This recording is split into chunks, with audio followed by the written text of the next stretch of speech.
In 2020, Democrats took full control of Washington. And it will give Democrats control of the Senate. Joe Biden has been elected. But Republicans stood up in the states. There was no blue wave. Democratic down-ballot disasters carried all the way to the state legislatures. Now, we're the last line of defense against the Democrats' socialist agenda.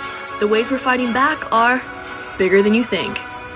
Welcome and thanks for tuning in to It's Bigger Than You Think, a conversation about the politics that most impact our everyday lives.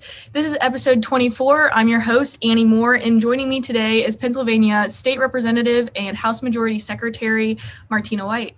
Representative White, thanks so much for joining us today. Thanks, Annie. I appreciate the opportunity to come and speak with you.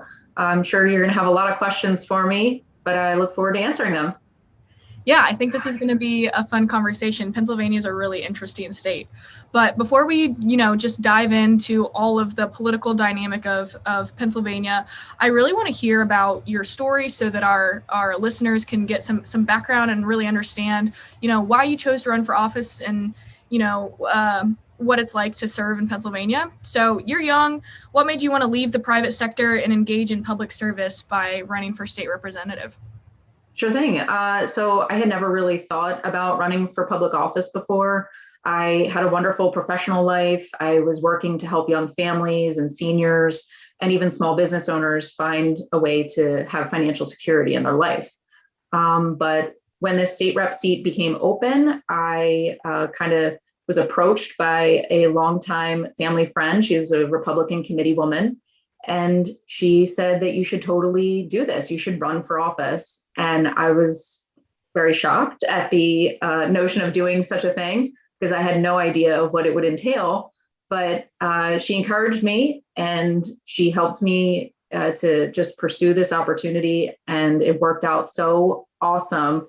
So now I get to serve in the House of Representatives. I took the leap and I was proud to be the first, I guess you could say, non-guaranteed Republican elected in Philadelphia in a quarter century. Wow, that's awesome. Thanks. What would you tell other young women who are thinking about serving their communities, but they're not really sure, how to get started or what to do? Yeah, I would just say, volunteer with community groups, get involved in civic organizations, even charities. Make sure that you talk with your local party organization. There's lots of different party activities that you can help with, and you can build your own base of volunteers there in case you ever decide that you do want to run for office. The community and civic volunteering is really, really important, I think, because it can put you in touch with very concerned residents. It can even help you build really long-lasting relationships with core people across the community. And like I said, even if you don't ever decide to run, you're actually still making a positive difference in the community. So it's really nice. What do you think really set you up for success since you hadn't been planning on running? Or I feel like there's a lot of people who, since they're little, they're like, I'm going to run for office. So what do you think, really set you up for success to, take that leap and run? I think I've always just been driven by being willing to serve others. And when I went to Elizabethtown College, it was actually one of their mottos was to serve others. So through education. And I think continued in that path in a lot of ways when I was helping people with their financial circumstances. And then now in public service, it really just kind of aligned really nicely. Having a background in business from my college days, that was very, very helpful in terms of a background for running for public office. But anyone can really run. We need all kinds of people with different backgrounds to be able to serve in office because there's all different issues that the Commonwealth is facing that need to be addressed, whether it be healthcare related or education. So if you're a teacher or a nurse, those areas are really important for us. But for me, it was finance and it was helping small businesses and their families with, like I said, their financial situation. So it really did kind of line me up nicely for it. I just didn't realize it at the time. That's awesome. Yeah. In 2020, we really saw a shift, I think, in the Republican Party. And we had record amounts of women who were elected to office up and down the ballot on the Republican side, which is really cool to see. What do you think that the future of the GOP looks like in Pennsylvania? I think that the future is bright. I really do. I think we are definitely a purple state for sure. So we have our work cut out for us. But as more and more people see what the liberals and the progressives are doing with their Democrat version of what they think is leadership, what that's actually bringing to our communities, our state, and I think our country are just on a path for turning things around when they see what conservative government really looks like and the solutions that we have available to make a difference. And I would say maybe even throw in a little populism there with our GOP folks. That's really what we offer. Okay, so let's shift more into the political aspect of Pennsylvania. Like you just said, it's definitely a purple state. You guys have a Democratic governor, but both legislative chambers are Republican held and Republican led. How does that dynamic really influence and impact your kind of like legislative priorities? So yes, in Pennsylvania, we do have a split government. It really forces us to take on what the mainstream initiatives are, and it forces our ideas to actually be examined on their merits. In fact, I would say that anything that is too far to one side, left or right, isn't really going to move forward because either the legislature won't move it or the governor just won't sign it. That means that the issues that are most impactful for real everyday people, things like taxes and spending, those are the issues that really come to the forefront. And it's those issues that the GOP really focuses on and prospers when those issues come forward, because those are our, really core positions that we take that help people. I would also just say that, for example, there is not a single one of Governor Wolf's massive tax increases that he tried to propose over the course of his tenure that was able to be successful because our GOP held the line. So none of those tax hike budgets succeeded. And for me, who represents a very deeply purple district, it's really how my legislative agenda has always been focused. It's really on that middle ground, common sense agenda. Yeah, that totally makes sense. You guys have been able to pass some really strong legislation this year, stuff that, protects individual liberties, empowers families, defends the Second Amendment. Can you talk more about some of your favorite bills that Republicans have passed and how they benefit the community that you represent? So we have passed very important legislation on things like election security and protecting individual liberty. Governor Wolf has pretty much vetoed most of it. There's that split government thing again, right? I would say I am most excited about legislation that we've passed to give parents greater control over their children's education. School choice is so important to families, especially here in Philadelphia, because there are children who are trapped in some of the lowest performing schools in Pennsylvania, right here in Philadelphia. And I just feel strongly, and I think along with the entire GOP, that no child should ever miss educational opportunities because of the zip code that they're from. And that school choice, effort in Harrisburg and across this Commonwealth has been very strong over these past few years, and we continue to advocate. Yeah, we've definitely seen the Democrats' war on parents over the past, I would say, year probably. There's a huge issue in Virginia, obviously, especially in the more blue-leaning suburbs out in the state. And that really, I think, powered a lot of the momentum for the state to flip red for Governor Youngkin and also the House. So it's cool that you guys are, working on some of the similar issues and continuing to advance the cause for people in your district. So that's really awesome. But on the flip side of that, you're holding the line against state Democrats and Governor Wolf. So what are some of the craziest things that they've tried to pass this year that you all have been able to block to protect Pennsylvanians? Well, to start, again, almost every year Governor Wolf has been in office, he has proposed a massive tax increase. I'm talking like the biggest in the nation, tax and spending increases that would be disastrous for our economy and for everyday working people. But we've stopped them dead in their tracks, as they should be. And we even had, just on a separate note, some of the folks were advocating for defunding of the police. And that just is a totally radical agenda that we were able to stop as well. Alrighty, so the Pennsylvania House is a top target for Democrats this year, as it is, I feel like, and has been the past several years as well. In 2020, National Democrats spent record amounts to flip Pennsylvania blue, but obviously failed.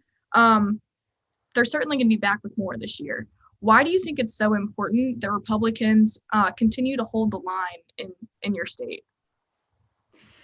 I can tell you, if we don't continue to hold the line in Pennsylvania, the Commonwealth, it will be on its way to becoming the next liberal bastion to fail its citizens. And the great history of this state and of my beautiful city of Philadelphia, the cradle of liberty, really, and freedom, it's just going to be lost. So all that we have to do is look at what these other folks are doing that are being put in charge already. You have here in Pennsylvania, we have a Democrat socialist lieutenant governor who is one of the top contenders for US Senate. Our largest city has the most progressive district attorney in the nation who refuses to actually fight criminals. We have a Democrat candidate for governor whose most consistent trait is to look at what the next political ladder up for serving in public office is. And he's basically, ran for office and had taxpayers pay for him to get to the next level of government. It's really a shame because our Commonwealth deserves a lot better, and so do the citizens that we serve. So we really hope that we can continue to hold the line here.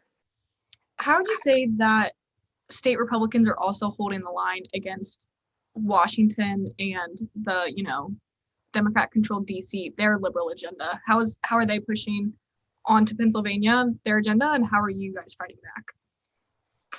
So I would say that DC is what they do is basically spend a ton of money, right? They print and print and print more money, and they spend more money, and they create these programs that the state then has to try to find monies to match in order to receive those dollars. And so they put us on these kind of permanent, I guess you could call them welfare programs or other types of programs that the federal government is trying to incentivize the behaviors of states. And we get roped into that, and it causes our budgetary, fiscal constraints to continue, where we have, budget deficits and things of that nature, structural budget deficits, because we're trying to facilitate getting additional resources, but being restricted in a lot of ways from the federal government because they want us to participate in these programs that just eventually cost us more money and cause a vicious downward spiral for individual states. And so we push back hard against those kinds of things, and we really try to find programs and initiatives that actually help real people and have positive results. We're very results oriented in Pennsylvania. We want accountability for programs, and we definitely want accountability for any of the folks that we send to DC to represent us. If Republicans lost control of the Pennsylvania House and Senate, what do you think would happen? Well, I would say that there would be massive job loss and employers fleeing the state. There would be massive tax increases to pay for new liberal programs. I would say there'd even be an exodus of states' younger population and wage earners. It would be a vicious cycle of taxing and more taxes on fewer people. So it would be more and more difficult to, make a living wage here in Pennsylvania. And we'd be winding up having to pay for more bigger government. And eventually I would say it would probably be like a death toll for the Commonwealth. Yeah, absolutely. And right now in the immediate, with inflation as high as it is, I think that, more taxes would obviously be hugely detrimental to a lot of people's livelihoods. Paying more and, earning less is a potentially deadly combination. Yeah, it's really something, inflation is caused by the overspending of our federal government. And when there's too much money in the system, that's what happens. And people, there's too many dollars chasing too few goods. And unfortunately, throughout history, inflation has not permitted wages to keep up with the pace of the cost increases for everyday families. That's the concern. It's also the concern for our own state budget as well, because we have to afford and find a way to pay for all of these inflated costs that we have. So it's really a shame. I think we have to continue to, like I said, make sure that Republicans get back into office and to help hold the line. So that will probably be part of your answer to the next question if I were to guess, but what are the top issues that you and other Republican candidates are focused on to bring results to Pennsylvania families if you're reelected and other candidates are elected for the first time? Absolutely. And yes, it's a fair assumption that this response is somewhat included. I do believe that our Commonwealth, our Republicans in Harrisburg, by controlling spending and instilling fiscal discipline, will help to stave off the massive inflation. Growing our economy by supporting job creators is really, really important, but also improving education so that people have real job skills that match what the employers need who want to be here in our state. And I would say in my district here in the city of Philadelphia, addressing rising crime. But on the whole, I would say getting our economy back on track and controlling inflation is really the key and what we have to do to help the people that we serve.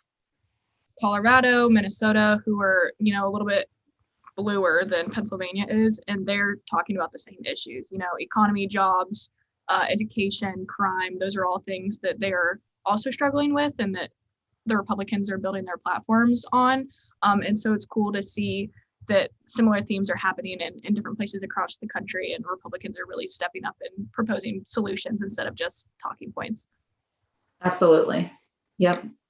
Alrighty. So do you have any final thoughts for our listeners today? No, I would just say thank you so much again, Annie, for the opportunity to talk with you. It was really exciting. And I hope that everyone was able to learn a little bit about Pennsylvania. Yeah, Pennsylvania is a great state. Representative White, thanks so much for joining us. And thank you to everyone for listening. As always, don't forget to subscribe to the podcast on whatever platform that you're listening to. And always remember, state politics have implications that are bigger than you think.